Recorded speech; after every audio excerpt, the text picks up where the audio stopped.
our people are worthy. A lot of people will say the women are unruly, the men aren't really trying to work. Do you think it's about the worthiness of our people that makes you feel motivated to do the things that you do in the community? Or is there another motivation? Or do you even think worthiness should even come to the table when we talk about the responsibility that you feel you have to lead and build? Well, I think that, how do I word that?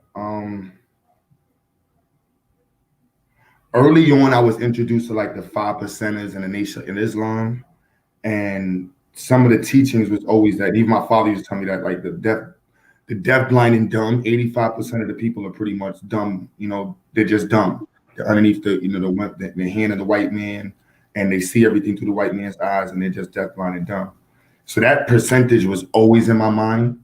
So when I look at my people, I always look at them, and I was talking to you about this the other day, where like a position of empathy, like I understand why you are where you are.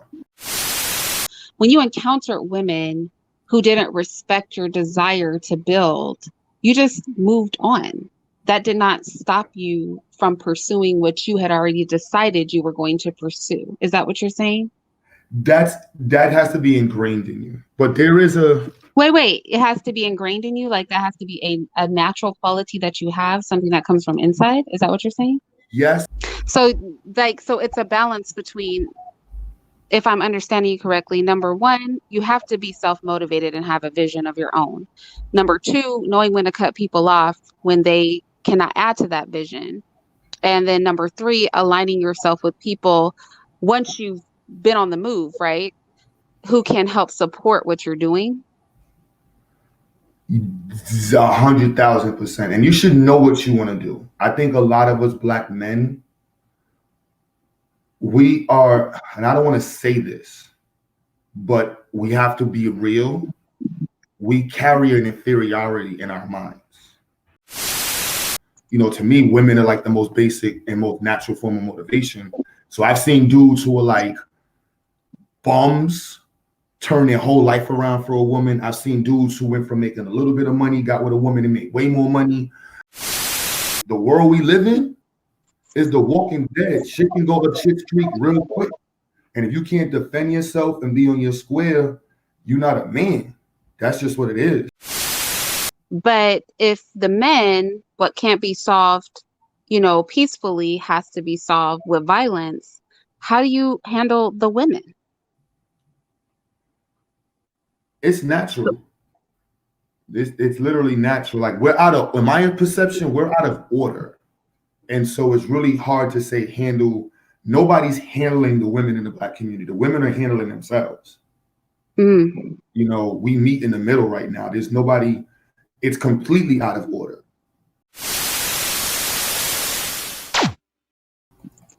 Okay, so we are going to move into volume 2 of my Black Men's Leadership series, where I bring to you a variety of Black men who are building within the community so that we can get an understanding of what Black male leadership looks like and how Black male leaders speak, how they think, so that we can recognize a Black male leader in our communities and support them when we see them. Also, I think it's important to highlight these gentlemen because of the fact that so many people feel like nobody is doing anything.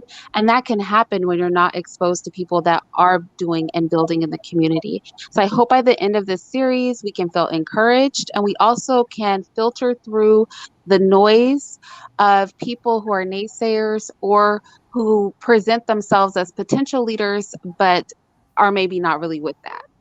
So with that said, my guest for tonight, I started last night with my first favorite man, Mr.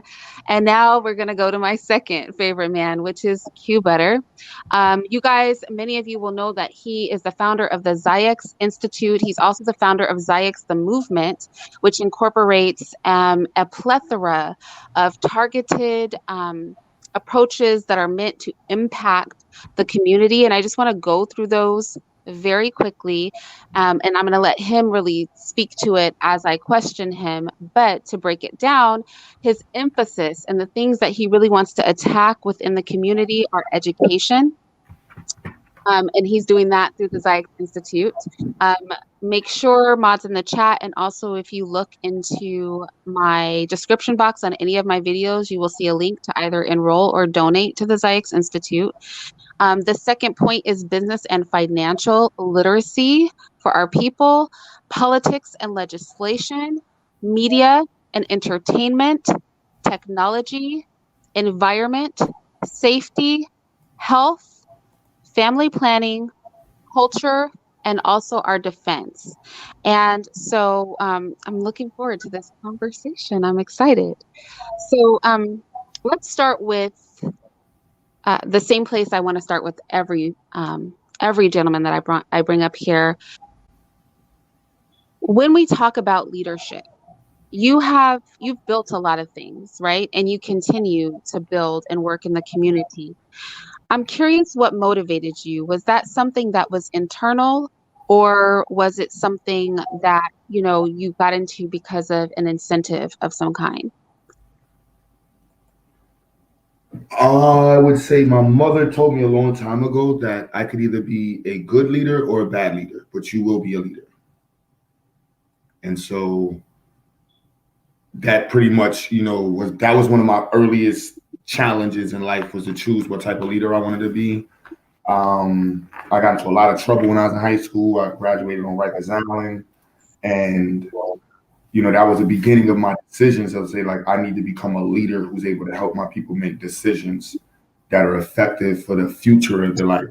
And my pops. You always talk about my pops and my parents are very integral to my development, and of course, the community I grew up in was heavily cultural. It was influenced by people from all different types of backgrounds. Like, my building was literally like, I don't know, like, my building was like an airport, the international airport. My building, literally, for like the world. Like, we had all types of people in my building, and this is in the '80s all the way through. Um, but I would say largely was my parents. My pops always talked about different things that the community needed to do, how we needed to have better leaders, how we needed to do to think better and really look at the situation in a complete different, from a different vantage point. And just that, yeah, that's pretty much how I got there. I think I'm a Leo. I don't like to throw the sign stuff out there, but us Leo, I'm not going to disagree with anything positive about a Leo. So, we like to be in charge. yeah, we do. That, which brings me to my next question. And this is going to get into a series of questions about facing challenges that come with dealing with the Black community. As you were creating your vision, and I think it's important to mention on this channel, we've been talking a lot about macro and micro visions, and you have a macro vision, which is to create communities that are sustainable to help implement those 11 points and those categories of emphasis within, well, it's 10 points, but 10 or 11, depending if you put family planning and health together, those categories of emphasis for our community. So you're thinking in the macro sense, right? In the big sense. When you think about the Black community, is it about, do you feel our people are worthy? A lot of people will say the women are unruly, the men aren't really trying to work. Do you think it's about the worthiness of our people that makes you feel motivated to do the things that you do in the community? Or is there another motivation? Or do you even think worthiness should even come to the table when we talk about the responsibility that you feel you have to lead and build? Well, I think that, how do I word that? Early on, I was introduced to like the 5%ers in the Nation in Islam, and some of the teachings was always that. Even my father used to tell me that, like, the deaf, blind, and dumb. 85% of the people are pretty much dumb. They're just dumb. They're underneath the hand of the white man, and they see everything through the white man's eyes, and they're just deaf, blind, and dumb. So that percentage was always in my mind. So when I look at my people, I always look at them, and I was talking to you about this the other day, where like a position of empathy, like, I understand why you are where you are. And I think, we have to give our people that. Unfortunately, some of us are in very messed up spaces in our own lives. And so we don't really have the time to worry about how somebody else's life ended, got them to where they are. And we don't really have the time to really consider what made someone be who they are. But for me, when I was fighting for my life, that was a large point of my defense was like, look, this is who I am, and y'all are trying to make it as if I'm not, and I need you to believe me. And I had a record that was already following me, so it was like, damn, I really got to do a lot to change my who I was, And so, um, I guess. So you're saying it's not necessarily about the worthiness of the people in the community, but more about having empathy for wherever people are in our community and not letting that be a hindrance to the moves that you decided to make as a person? Yeah, because if you look at worthiness is a result of education. Mm, So if you don't have the tools to educate yourself, how could you really look at a people for worth? You know, that's so cool. You know what I mean? So it's like when people look at third world countries and like, why don't you have this? And it's like you're comparing the value that you're used to in America to a country who doesn't have an infrastructure developed. That makes no sense. So for me to look at my people and be like, oh, why don't y'all all move like this or do like that? How come you have all of these black rich people and celebrities and politicians and y'all haven't been able to do anything? That's the typical statement most people would make. But if you were taught that 85% of your people are deaf, blind, and dumb, you wouldn't make those statements. You would understand that you would look to understand why they're deaf, blind, and dumb. So, actually, somebody brought it up in the chat, and so I do want to address this. Um, a lot of times, especially from a position of male leadership, and I know you have a lot of experience working with women, right? Mm-hmm. We bother you day in and day out. With your work in the community, you deal with a lot of women, not just in a professional capacity as far as colleagues or those that are under you and taking instruction from you, but also because you deal with our children, you deal with a lot of families, right? Mm-hmm. And so a brother in the chat was bringing up how if Black women are not cooperative, then it is impossible for a person to lead. Did you get the cooperation of Black women? Because I know for a fact you have the cooperation of many Black women and support of many Black women. Did you get that um, as a result of them seeing the work you were doing, or did you have to get that before you were capable of engaging in the work that you're doing? It's weird. That I can go very deep with that statement. I'll say this. No, go deep, please. Um, yeah, that it gets a little. Um,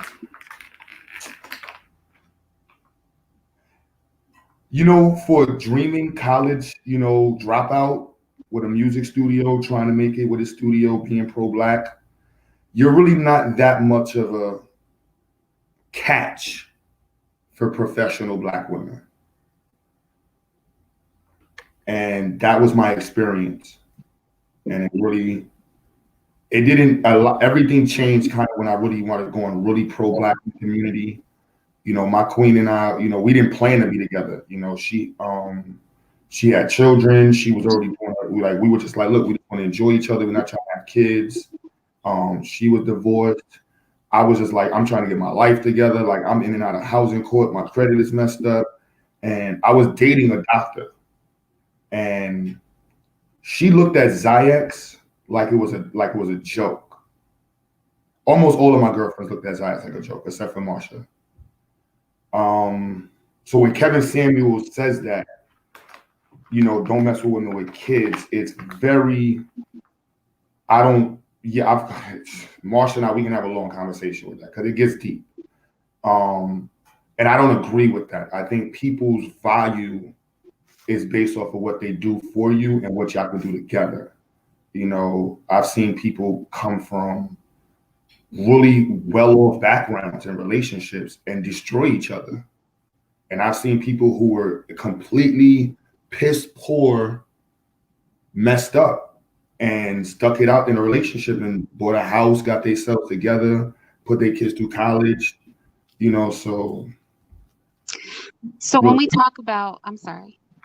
Now I was gonna say relationships get straight, but I do when I say Kevin Samuels, because I do understand that for some of, I don't know what it is with a lot of our sisters who have a certain perception of success, they only see success equivalent. And so if you're not dressed in that suit, and it's funny because I laugh at all my ex-girlfriends, none of them have kids. None of them have a quality relationship, and none of them are doing anything for the community. And they all look like they got hit by a bus now. And you see what Marsha looks like. We try to have another baby. So it's like, all of these things count. And it's really like, it's crazy because I was with a doctor, you know what I mean? And she literally told me, like, yo, Q, when I get pregnant, you're going to take care of the kid for the first 2 years because I'm making all this money. And, you can do your little Zyx. She said you can do your little Zyx thing. And then, I'll be finished with college. And then, we're good. And I looked at her. I literally walked out. We was at a restaurant. And I just walked out. I literally looked at her and started laughing. Was like, what kind of woman are you that you would tell a man to take care of the kid for 2 years? No wonder you're 36 with no kids. And I just walked out. So when you encountered, because we're talking an interpersonal level, and I want to blow it up after this to the community level, when you encountered women who didn't respect your desire to build, you just moved on. That did not stop you from pursuing what you had already decided you were going to pursue. Is that what you're saying? That has to be ingrained in you. But there is a Wait. It has to be ingrained in you. Like that has to be a natural quality that you have, something that comes from inside. Is that what you're saying? yes, but there's a balance that I respect. And I Mm-hmm. don't want to say that it's only you. Mm-hmm. You need the other person. They help bring balance. You may need multiple other people, but you do. For me, I met some people who do their things by themselves. I'm not that type of person. I love people. What Marsha does for me, what my female friends and people that help me in the movement, they're integral, and like, I do agree with you. I cut, back to Leo's, I got a list of people I done cut off that's crazy. I could probably name 1,000 people I done cut all the way off. Like, we was good, but you cross that line in the wrong way, you got to go. So, that's not everybody's like that. Some people are more, wholehearted, or they don't meet those. Some people don't like to make new friends. And I realize a lot of people in the community do that, where once they get burnt once, it's over. So, so it's a balance between, if I'm understanding you correctly, number one, you have to be self-motivated and have a vision of your own. Number two, knowing when to cut people off when they cannot add to that vision. And then number three, aligning yourself with people once you've been on the move, right? Who can help support what you're doing. 100,000%. And you should know what you want to do. I think a lot of us Black men, we are, and I don't want to say this, but we have to be real. We carry an inferiority in our minds. And it's usually, from what I meet with dudes, it's usually their friends, but it's usually a woman that takes them from that place of inferiority and gives them that power to say, I can get over that hump. And if not, it's usually, that's what a lot of people don't understand gangs, but that interpersonal relationship that gangs have with men in the rites of passage helps men develop that energy to be able to say, I'm confident. Because if not, a lot of times, just in general, not even just Black people, men become, it's an inferior, you have to be motivated to go to that next level. And, to me, women are like the most basic and most natural form of motivation. So I've seen dudes who are like bums turn their whole life around for a woman. I've seen dudes who went from making a little bit of money, got with a woman and made way more money, and vice versa. So, to me, like you said, relationships, that's who you are, though. You got to be that type of person to attract those relationships, but know what you want out of yourself.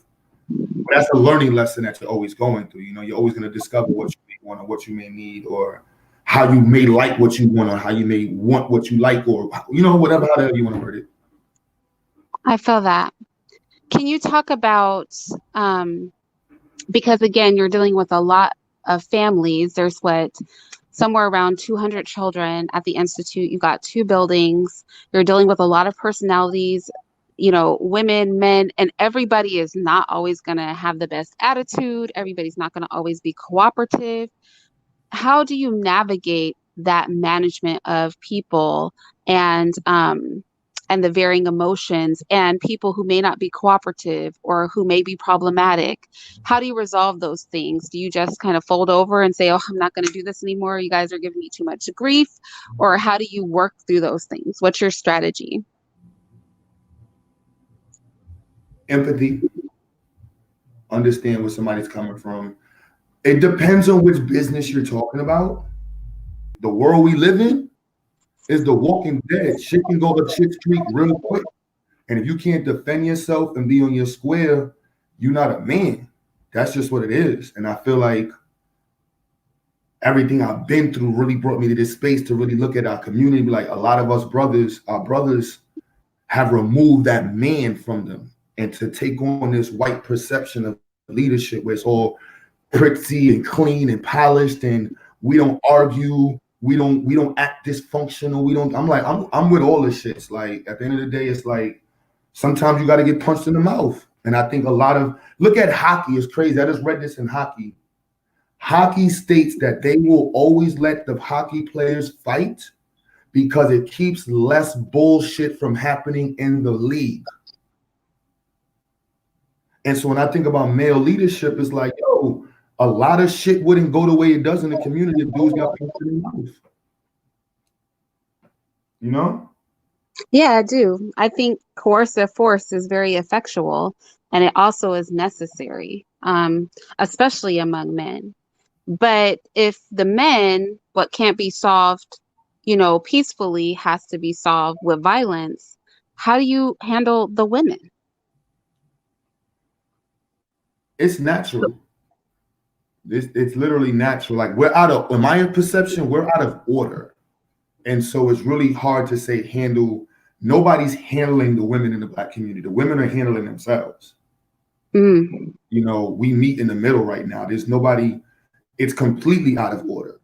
You got dudes that make a lot of money that are butt munchers telling straight dudes how to live. You got women who haven't had a relationship work their entire life, never seen the relationship, telling people how to handle their relationships and people listening. Our community, we can't police. We're all the way out of order. The men don't talk to the kids. Like we have the whole community from the entire East Coast, 35-year-old men and older don't fuck with the kids.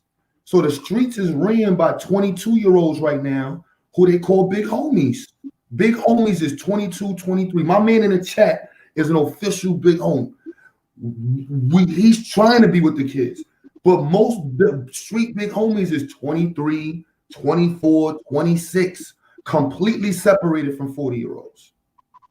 And 40-year-olds are not going over there to talk to them. And the young dudes smell wolves. So you can't walk over there with some flip-flops acting all soft and shit. They're going to laugh at you. So it's like, so when I hear people talking about what they want to do for the Black community, it's like, yo, bro, you can't even walk through the streets. You can't even walk through the Black community. You live over there. Stay over there. Lead us to me. Let me ask you about young boys that don't have fathers. Do you think that, or obviously they have fathers, but who don't have relationships with their fathers, or not being raised by their fathers, don't have that father figure. Do you think that our community, because of single motherhood, is incapable of producing Black male leaders? No, I would say that we don't. Again, it goes back to system. Like we've come from systems where women raised the men, they went to a rites of passage, they joined the men and went and hunted, or we had different. We can come up with our own way of doing our own thing. We don't know what it's supposed to look like anymore. We have no clue what it's supposed to look like. So you're saying we could frame it any way we want. We don't have to judge ourselves by what were the social norms of the past. They failed. All the social norms of the past failed. Mm. So you're saying that the fact that they still aren't social norms in mass within the community is evidence of the fact that they were not effective.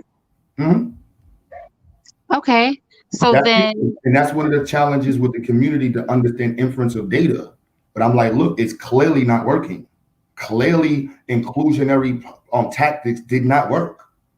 And you got black people who are still selling up the rivers. Like, bro, did you not read a history book for the last when the fuck did you get in America? Like, we've been trying to be up this white man's ass. That shit ain't get us nowhere.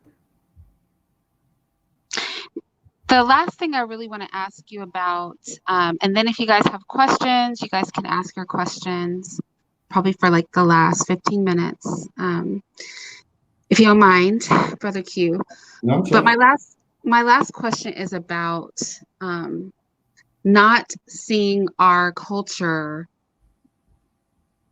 delimited, not seeing our culture replaced with white culture and disappear. Do you think that part of the importance of Black male leadership and building in the community is the protection of our culture? Or can you speak to what you think the value of our culture is? We've seen white people, Asians, they're very protective of their culture and they aim to spread it and assimilate other cultures and enhance their own while destroying other cultures.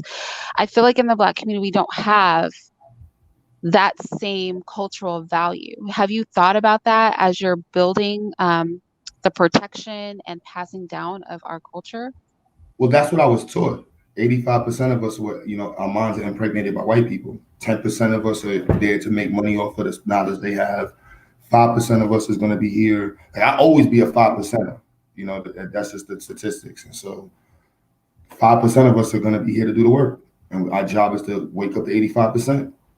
So So when you say 5% is here to do the work and your job is to wake up 85%, then that means that if we in the Black community are not bombarded with leaders, that we should not be discouraged by that because we should not expect that. exactly. I like that. I mean, I was saying that to somebody earlier that everybody's not going to be a soldier, just like everybody's not suited to lead. It would be chaos if everybody wanted to lead because nobody could ever hold power. There will always be fighting. But leadership is categorized. And I think that's the capacity for leadership goes with the category you're in. Like, for example, my relationship with Marsha, like when it comes to certain things with the children, that I don't have the capacity to lead. That she would lead. And so it's just understanding how to delegate certain responsibilities. And I think, like, I'm not one of those people that, like, you'll never hear me talking about I'm the CEO. Like, that shit is corny to me. When I hear people promoting their name with all of the extra titles and shit, it's like, you're a weirdo. And the need that people have to do that sometimes is just annoying when we hear them do it in the community. But the reality is just do the work, work with people that's doing the work. And where you find the need to lead, a responsible person is someone who's going to take the effort to make sure that which needs to be led is done. It's not somebody who's saying, I want to be a leader. I want people walking behind me like you're a fucking moron. Where the fuck are you going? No, a leader is somebody that's going to step up and have the courage to handle the situation that needs to be handled. And if there's multiple people that want to handle the situation, at that point, you can either have a democratic debate as to how you want to go about it. You can just say, you know what, I'm going to take the people that's with me and go this way.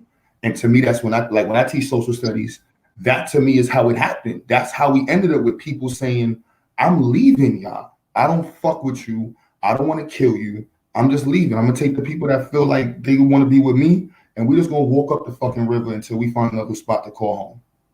Why else would black people who were perfectly cool in that one little region of Africa say, I'm out of here? It's because we kept dealing with people we didn't want to deal with. And there's certain points when you just got to get the fuck away from somebody. So it's like, I'm out of here. I can't. So we also have to know that there's going to be points where people just will not work together because they both have differences in opinion in a course of action. And unless you have a system of dealing with the course of action and determining what's the best course of action that should be taken, which needs to be determined by a body of people or some algorithm that's written to handle those type of situations, you're gonna have that happen. That's human. So for me, I know that's gonna happen. So I just know that, you know what, let me just get the fuck out of here. I'm not arguing with you about what we think we should do for each other. Either I'm gonna do what I think is best for me, and if you don't agree, kick rocks. So my my question for you really surrounds around the variety of people that participate in Zayek's the movement, right? They come from all walks of lives. They all have different backgrounds. There are varying religions, sometimes no religion, right? Everybody is coming from a different place, and yet we all are coexisting in that space. How do you think that works? Because what's going on at Ziyex is kind of a microcosm of what needs to happen at the macro level. How is it working for so many different types of Black people to come together over at Ziyex and and be at peace and supporting each other? What do you think the secret is behind that?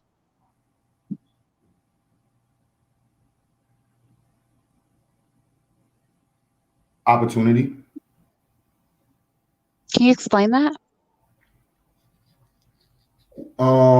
We haven't been given the opportunity to work together, and when we do, it's been, sabotaged, manipulated, tearing apart, bought out. Oftentimes, it becomes something that's very lucrative, and so people get caught up with the money, and that messes it up. And so where we're at with it, those little elements, they're there. Like people, somebody asked the other day, like, "Yo, why don't you do an interview with Fox News?" And I'm like, "No, like I don't want to deal with them." And I saw what they do to people. Like you get that type of energy, you getting all these different white folks that's knowing about you, then you're gonna have all these different Black people knowing about you. I don't give a fuck about neither of them. So why am I trying to do an interview to talk to them people? I don't give a fuck about neither of them. And so I don't need that smoke. And so keep yourself where you need to be so you can protect your audience, and Mm, yes. I definitely know what you mean. Like there's the importance of being comfortable staying below the radar and not trying to do the most because the more people that know, the more problems you're going to have, the more people that are going to be trying to get their hands in your stuff or infiltrate even at that. yep. Um, And mhm. there's a whole heap of things that go along with it. Like I'm kind of happy that I'm taking. Before I wanted to be faster and different stuff, and it's like nah. Like I seen what happened. Like you got women throwing all types of things at you. You got people donating all types of money to you. People praising you. It gets real weird, and the regular ego is not ready for that. If you just throw that at a person out of nowhere, they're gonna fuck it up, and if they don't fuck it up, they're gonna turn it to some type of the crack of the white person in their head is gonna turn on and be like, I could do this. Look how many Black people we had in hip hop who were, pioneers and were pushing the culture. And, they took Queen Latifah, they got Chuck D, they got Ice T, they got then all them motherfuckers they caught. They like, look, we got you. You know what I mean? And so we got to step back and say, hold on, what do I really need to be happy? You know what I mean? Like I was talking to Michi and I was talking about me and Math. I'm like, I'm from Brooklyn. Like my parents was middle class. We wasn't on no motherfucking welfare government shit. But so we definitely was struggling middle class and motherfucking I graduated on Rikers Island. That's what I'm saying. I'm a regular dude from Brooklyn. So me being in the space where I'm at to be able to be having this conversation with you, I got damn near I don't even have anything to buy. I'm chilling. So my studio, I got Black customers, I'm happy with that. And it's not about being content, it's about being respectful to what you have and knowing that you could lose it. And I think a lot of people haven't lost a lot. I've been in some really shitty spaces, and food don't taste good for shit. And unless you got a lot of salt and pepper. So and that just makes spicy as shit or whatever you want to call it. I like spicy shit. So I try to stay humble with it, as much as possible. So and you can see it because if not, like it's crazy. Like people be jumping out the window, sis. Like my studio's like that. First of all, I've never wanted to be part of the industry, so that kind of stifled my growth with the studio. and what people I dealt with, because they're like, yo, Q is not an industry dude. He's gonna get around those white folks and say some pro black shit. He's gonna fuck up my whole deal. And I believe like, it too. yo, people said that to me, like, yo, Q, like, nah, B. And then I don't mess with a lot of people's music because so I could have been super face like known lit if I would have just been in every music video I recorded. Like, oh my god, like what? Well, everybody, man, everybody knows me in the city, but everybody would really know me. Like if I would did that, but I don't, that's unnecessary attention.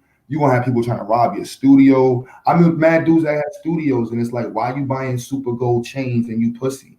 You don't even know nobody. You don't even got nobody with you that's gonna fight with you. Now you getting robbed. Now you getting extorted. I know cameramen that's getting extorted left and right. You better come do my interview. I'm gonna rob you. Like that's regular. Like the mafia just got quiet. They still do this same shit. The mafia, the Irish mafia, the Russian mafia, the Spanish mafias.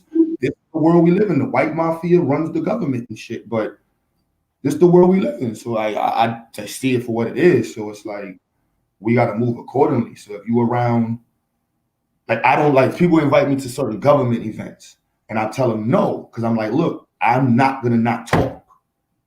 And then they're going to ask me questions where I'm going to be forced to say the truth. That's a position I don't want to be in. Right.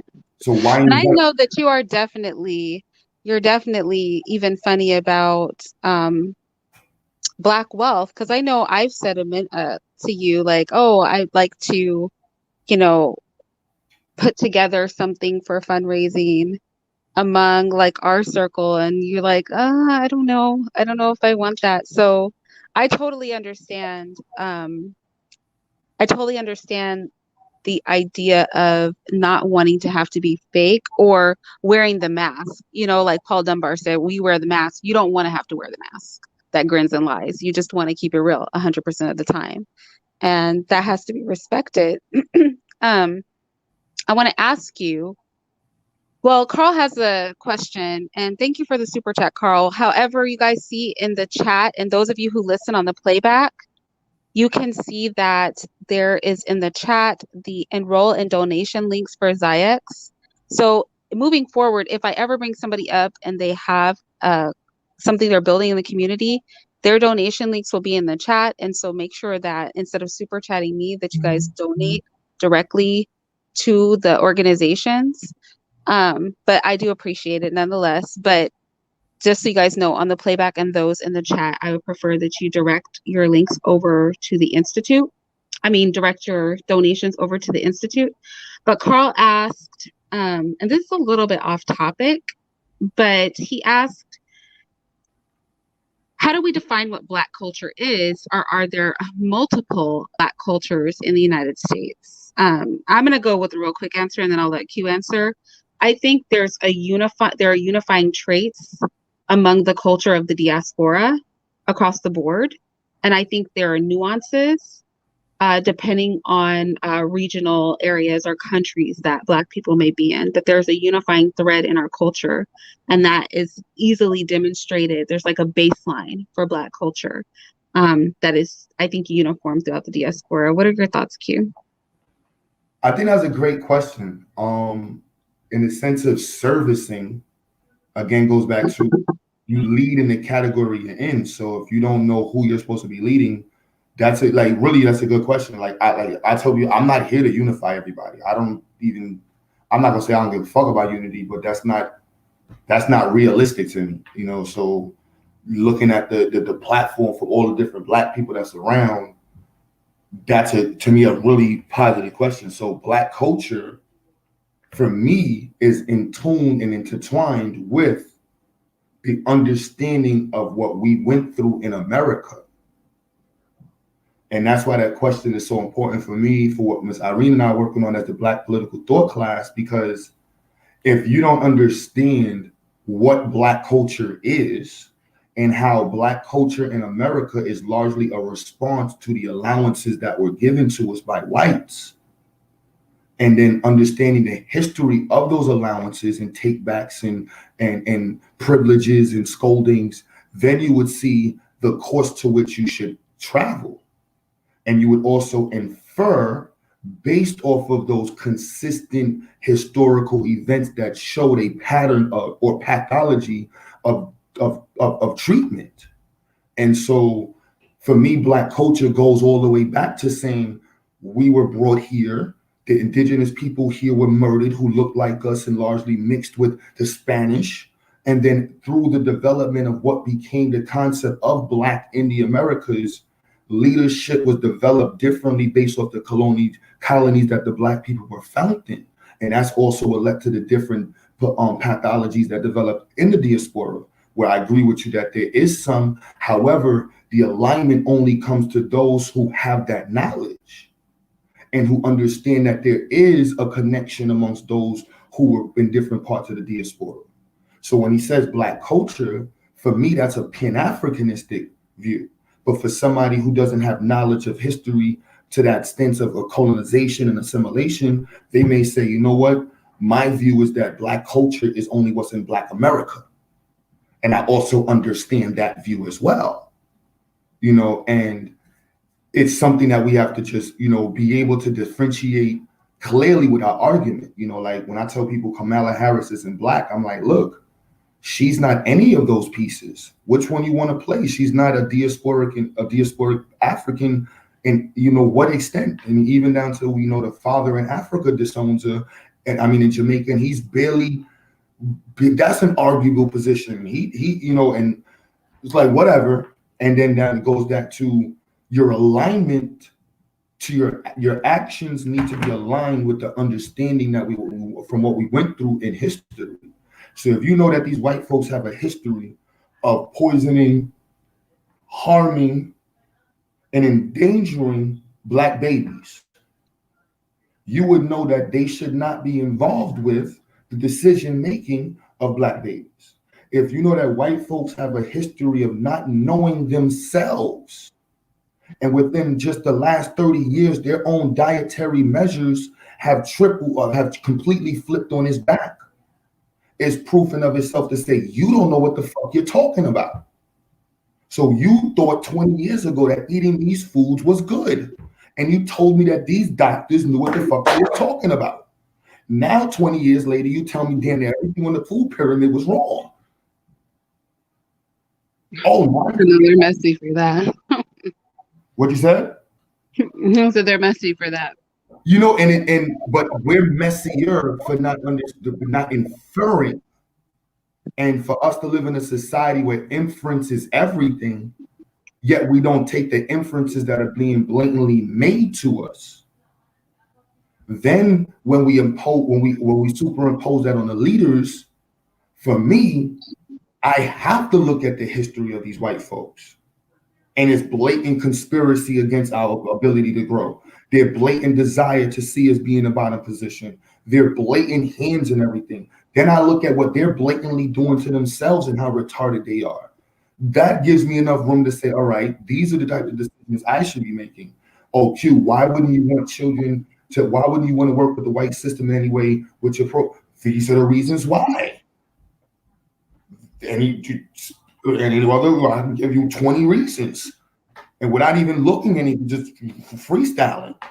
And so it's like, then back to leadership, going back to understanding the playing field, that's where leadership comes in, where you're like, all right, you have Black people who do not know the history of these people, don't know how to deal with these people, and they're thinking that they want to educate their Black kids. So they're like, you know what, I'm going to work with a white person to help me build a school for Black kids. You'll find thousands of Black people who made that statement. Then when you say a Black person says, first of all, it was you motherfuckers that fucked my kids up in the first place. You motherfuckers don't even know how to deal with your own fucking kids. You barely know how to fucking breastfeed when we met. You're shitting me? Why would I have you involved in my kids' education? The best of your communities shoot the parents. Let's not act like there's a bunch of poor white kids shooting their families. No, there's a bunch of rich white kids who were afforded the best of white shit, allegedly, and they killed their parents and shooting them schools. So don't tell me y'all know what the fuck y'all doing. Please go the fuck over Y'all clearly don't know about making babies or continuing your birth rate because y'all clearly are negative in the birth rate naturally. So why would I listen to y'all? That's just like listening to somebody tell me how to buy a car and they don't even have a driver's license and they've never drove and they're not a mechanic. Why would I listen to you? I You don't don't know. even, That's exactly why I started this series. I was like, why would you listen to somebody talking about leadership and what they need to lead who's not doing it? How do they know? They've never done it. They know nothing about leadership. and then you got all these white folks listening to black white folks. Like, the hell is you listening to these white folks tell you how to lead black people? That shit is crazy. And I had a whole black lady on my face the other day. Oh, I would always work with white people. How could you not work with white people in this country? I was like, damn, that's crazy. That's how your mind thinks. Like, you can't work without white people. That's crazy to me. Crazy to me. And you wouldn't, and you know how many black people feel that's like the 80, and that would bother someone who didn't know that 85% of us are deafblind and dumb. So just because they got a suit on and they're saying black power, that don't mean that they're not part of the 85. You got to prove yourself. And the proof is in the words. Anybody can recite the knowledge. Anybody could be sitting there and recite knowledge all the time. I learned that quick with 5%ers and God bodies. Oh, you mastered the whole book, but you dumb as shit. I remember I was on Rikers Island talking to a 5%er, and he was like, I'm God of everything. I'm like, something, leave. And so for me, I look at I look at 5% as like based off of the people that, in accordance to what the statement is, the 5% of those who are doing the work, and that's how you know who the people are that's doing it, because you look at their work. The 85% are paying attention to the 85%, and if not, they're being taken advantage of by the 10%. So you can't be surprised when you see somebody pop up and they But you lit. haven't spoken about the 10% to this point, though. What is the 10%? So you talked about the 5%, the 85%. What is the 10%? The 10% of those who have like knowledge, they know better, but they use it to take advantage of the people. Facts. And so they're just as worse as the white man. That's how we would, that's what I was taught. Like, the 10% is worse than the white man. And you got to get through the 10% to get through the 85%. Because those are the ones that got them. Look at Jay-Z, has so much knowledge. Jay-Z been smart. Like, Jay-Z been a businessman. Jay-Z been pro-black. Let's understand that he's been that. He was raised that. Look how much detriment he did to the community. You know what I mean? So like, he put himself as a 10%. And it's like, where's your works? Who cares about how much money you make? That's where the 85%, they pay attention to what? The money. They don't understand, like, yo, it's the work. Like, you getting swindled out your money, bro. You paying attention to somebody making money off of you. That's hilarious. It's sad, but but that's how I was taught and learned those numbers. And that's some white shit at the end of the day too. I had to tell 5%ers, let's not act like that's not the motherfucking, what's it, Murphy's Law? Or I think it's Murphy's Law, the 80-20 rule. That's Murphy's Law. Murphy's Law, right? I think the 80-20 rule. And then in business, they break it down to the 2%. So if you really get down to it, the 5% breaks down to 2%. Because 5% got knowledge that the work they're doing ain't really doing shit. They not really, you break down to 5%. And if you really look at the numbers, like the audience that's around on Black YouTube, if you really look at it, it looks like that. Out of all the Black YouTubers, 85% of them is just talking bullshit. 10% of them know the Black community needs help, but they just sit there and make money over the topics. 5% is actually on YouTube and doing work. And out of those 5%, maybe 2% of them are really doing some crazy work. And that's why and that is crazy. People always be like, yo, Q, you're one of the few. And it's like, that shit bothers me because that's literally what the math says. It's math. And you could apply it to any business. You know what I mean? 1% of the business is 1% of the personnel in a business run 99% of the personnel in a business. That's a fact. You know what that two, you know the 1% is based off the 5%. 5% of Mhm. America controls all of the wealth. And then when you break down that 5%, it's really 1% of that 5% that runs everything. It's like 6 people that got all the freaking wealth. You know, you can apply it to anything. So I don't really look at it as a the 5%er thing. That's the culture of it, but it's just mathematics of people. Like that's just how it breaks down. You can apply it to whatever. And it And will also probably help us not to be as frustrated with things that we see in the community. A lot of people get deterred because, like you said, if 85% of the people are just on some BS because they're deaf, blind, and dumb, and 10% of the people are on a hustle, then that means that 95% of the time, what you're hearing is not on the level. What you're hearing is not going to be legit and not going to be for the benefit of you as a Black person. So then it's foolish of us to then build our ideologies or perceptions of what can be accomplished in the community based on people who ultimately are simply going to follow the leader at the end of the day. it is what it is. So it's up to those small percentage to actually be like, look at America. White America was based or built by several white people. White America really did not have a lot to do with white America, if we be real. You know, what's the main white boy that built the railroads? Um was it Rose? Not Roosevelt. What the fuck is the Roosevelt, right? I don't know his name.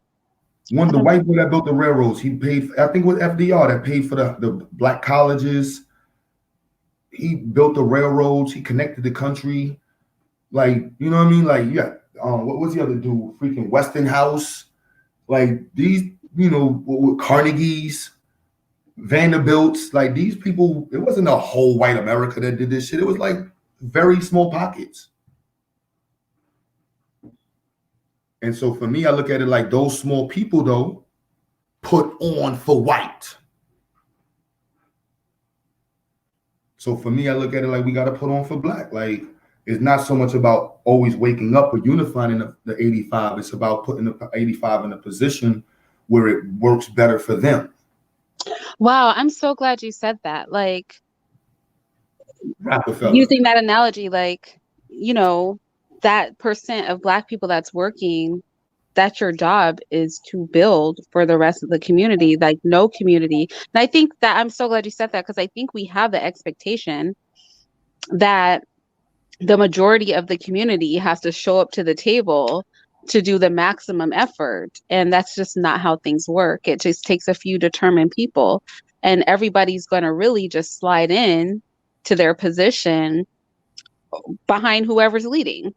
That's how most people work. And I'm so glad you said that because I think honestly, the fact that every single person or the majority of Black people don't have a certain mindset is discouraging for a lot of our community. And it makes them feel like nothing can get done when all they really need are a handful of strong leaders. Yeah, it's depressing. I get those phone calls all the time. Like, Q, yo, nobody wants to listen to me. I'm like, bro, nobody gives a fuck about your idea, bro. You got to do it yourself. And then be realistic about what you're doing. A lot of the ideas people have are fucking retarded, though. I'm not gonna lie. I love my people. We gotta, and that's just the education. That's why for me, education is first. Like we can't expect us to do better without being taught how to do better. It's just that simple. And you can't expect us to do that much better if white people are the ones who's in charge of our education. That's why the black community is so fucked up. We put our education in whose hands? White people's hands. It's proof. Like, what more proof do you need that we don't need to be with white people? Look at what the fuck we got out of being educated by them for 45 years, 50 years. Proof is in the pudding. The inference is right. Wait, out of the inferences is blatant on it. I don't even know if it's past inference. This is matter almost of fact. Like if you have the repeated data consistently and that frequently, that's the habit. That's the nature of the environment. That's the whole reason. I have a question because when we talk about that, and I don't want to keep you much longer because I know you have a whole video to shoot, but if No, I'm vibing. It's a good you're combo. good, okay, because my question is when we talk about separation, I have always thought, and you can tell me if this is how you see it or not. I've always thought that the world has gotten so global that even if the majority of the community could live separated, there's always going to be a level of crossover and integration just to even be able to engage in global trade and things like that. Like at some point on some echelon of society, there's going to be a level of integration, even if it's not the common person. And I wouldn't then say that integration. brings me like, are there dangers in that? What are the safeguards that you put in there? That's I wouldn't consider that integration. Like that's black. Like we started that. The trading with other people, the idea of trading, like that's just respect. That's just business. Like that's the reason why I love earth science. Because at the end of the day, what are you trading? You're trading some shit from earth. Like, so if you don't understand the earth, you're never gonna be high in the market on the trades. So speak to me about why is it important we don't accept white dollars at the micro level, like your institution, and this is why we need to donate to Zayek, you guys, because it's wholly community funded, right? There's no money coming from any state or federal organizations because he does not want to have to pander to anybody's narrative. So then my question's going to be like, at what point is it not damaging? Because if we're talking about trade at the higher levels, then that's going to be some infusion of white money into a black system. So then can you explain the difference between that high level trade and infusion of white money into a black system or black products into a white system versus at the community level, why that cannot be? Um, it starts with sacrifice, and the sacrifice is based off of faith. The faith is founded on the understanding that your people can do something. We haven't been able to have faith in ourselves because we haven't been able to do anything because of the system that has been consistently killing the leaders who want to put black people in a position to be independently able to do for themselves. And so let me say that again.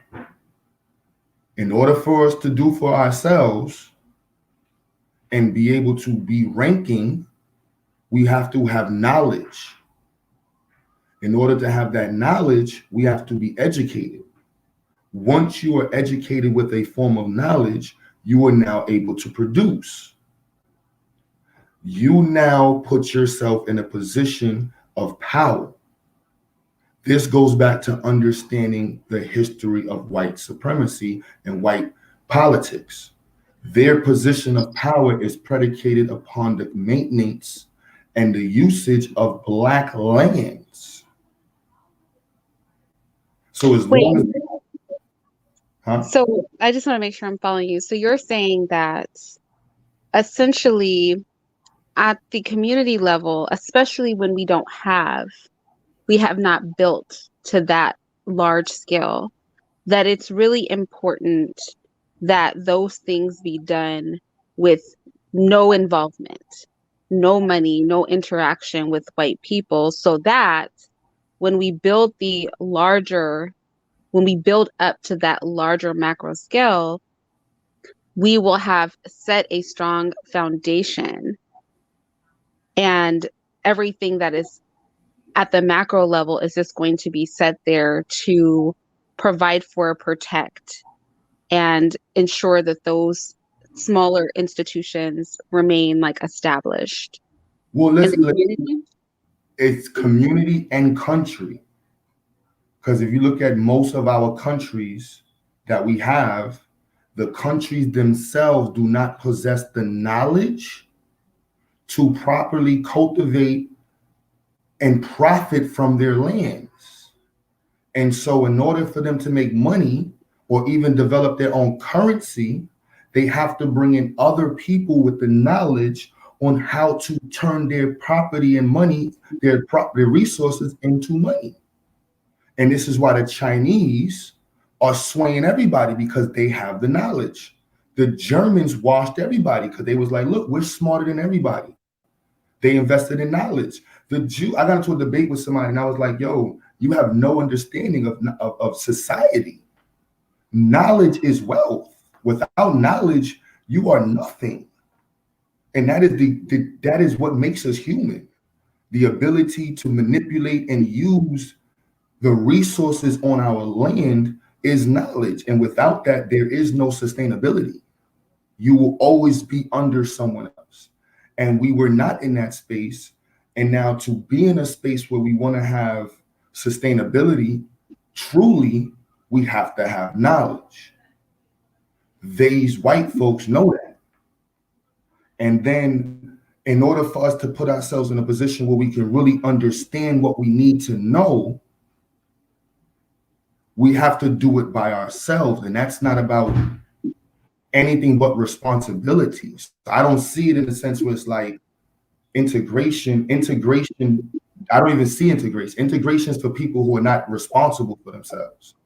So you're integrated in a system that's going to take care of you. Trading is amongst people who have a mutual respect for the resources that they're going to be trading with amongst each other. And the respect line comes from the fact that I can shoot you and you can shoot me. So let's just respect each other because I don't want to rob you. And I don't want you to rob me. That is a reality that people forgot that was there. White people went around the world because they thought that God told them that they can go take from anyone who was not them.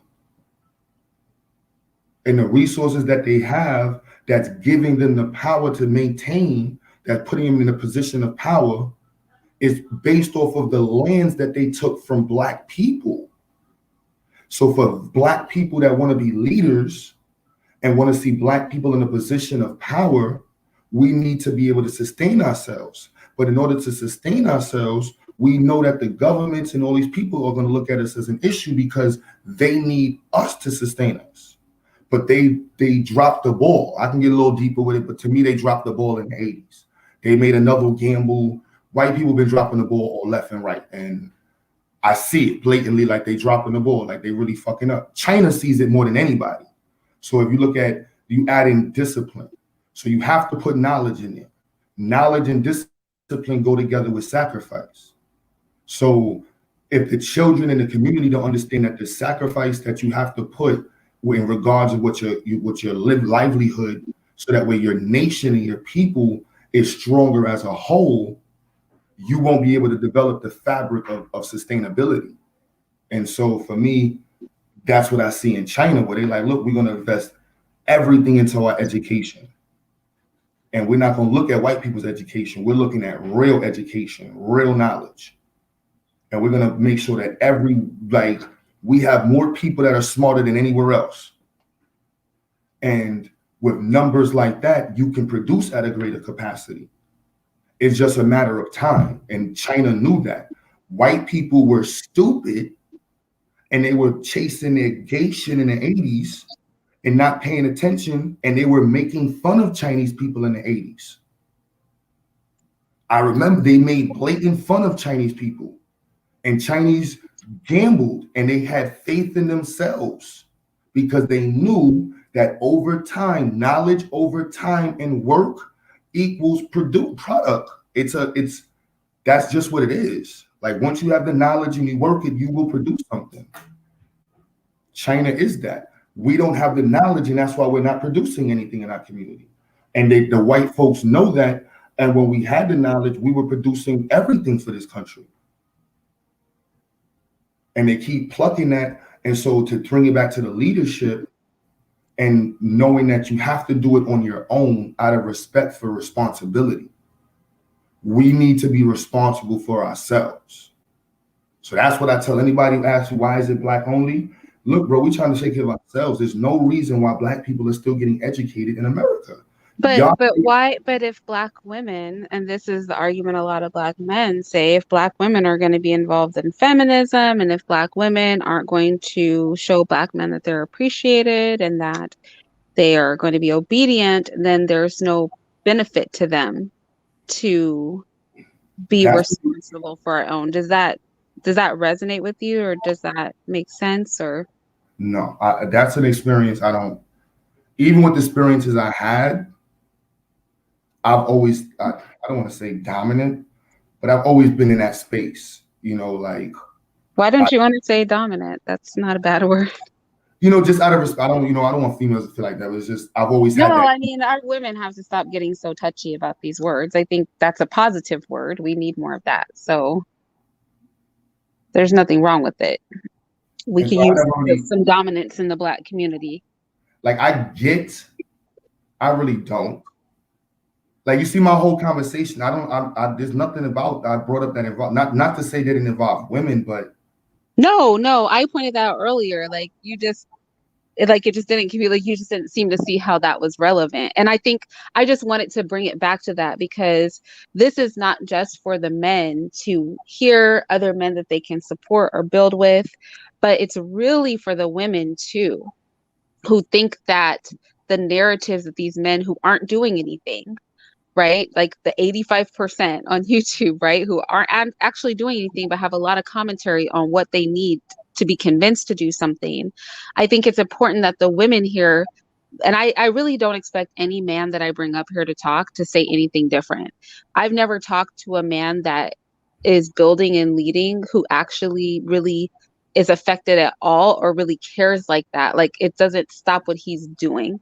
Most men that I know, if people are uncooperative, they keep doing what they're doing, but maybe you're not going to be in their space while they're doing it because they're not going to be agitated. But so I don't think it's dismissive, but I wanted to outright ask the question because I think the more Black men who love our people that women here say this, the less they'll be impacted by, you know, all of these men who are saying something different, right? And they will not feel discouraged as if this is a commonplace theory, especially when we tie that to what you were saying earlier, which is only 5% of the people, period, the people are going to even be on the tip of wanting to build and doing that with a genuine heart. So, when we combine that with the fact that that's not how that 5% is thinking, I think that's going to be encouraging for a lot of people to hear who feel discouraged in these moments. Do you know what I mean? Which is the purpose of this series, y'all,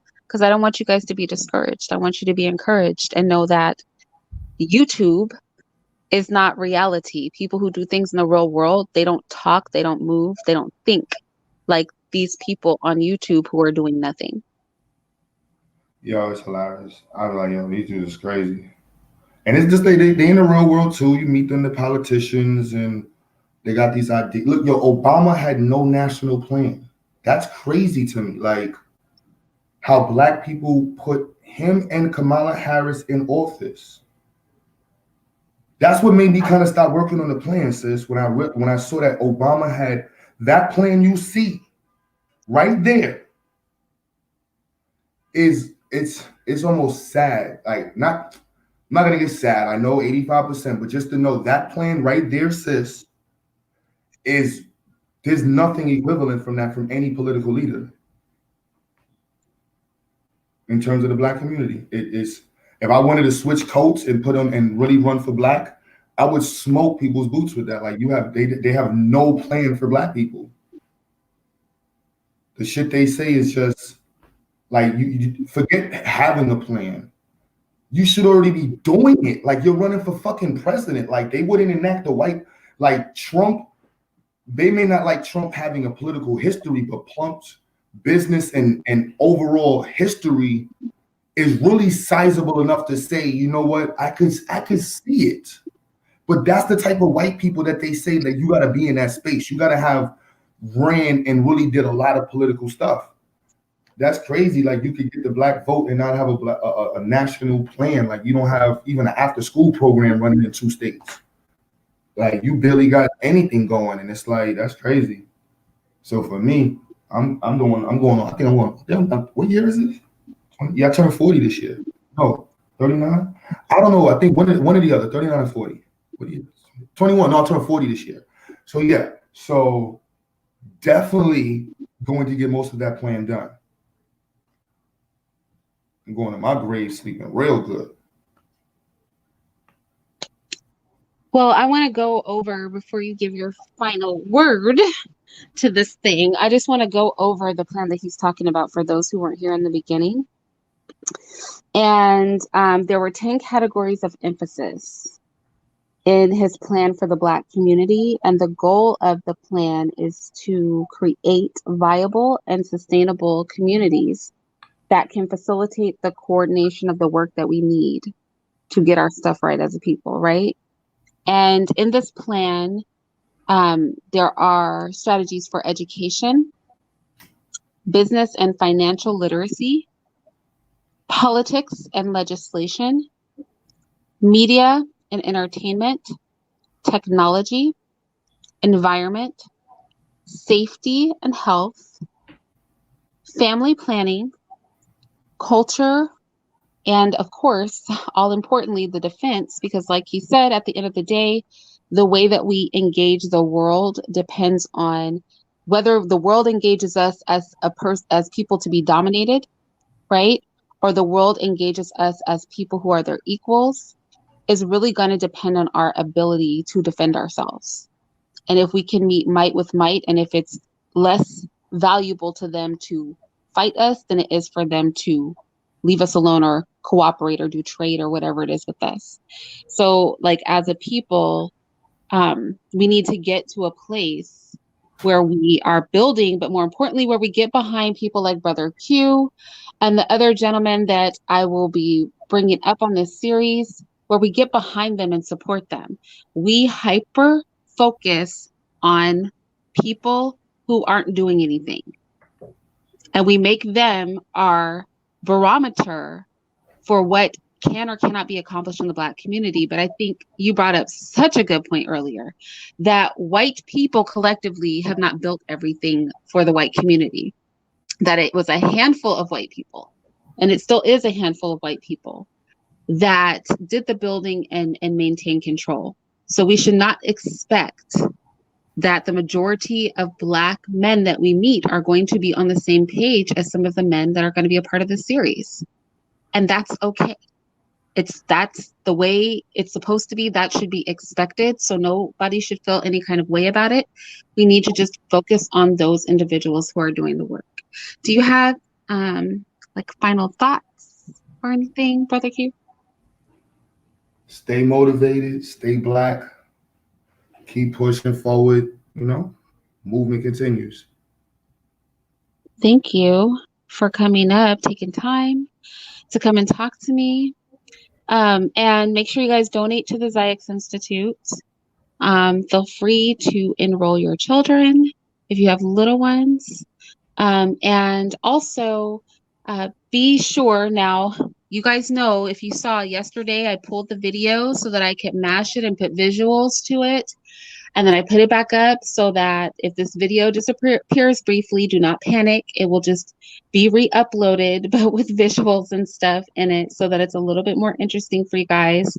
Kind of more like a visual podcast. So you're just not looking at our vibrating heads over here from StreamYard. But keep your eye on the series. And if you have Black men who are building and vettable, right, that I can bring on the series to interview, then you can suggest them in the comment section. And just a reminder for those of you who are listening on the playback, please do not Cash App me, do not PayPal me, do not Super Chat me.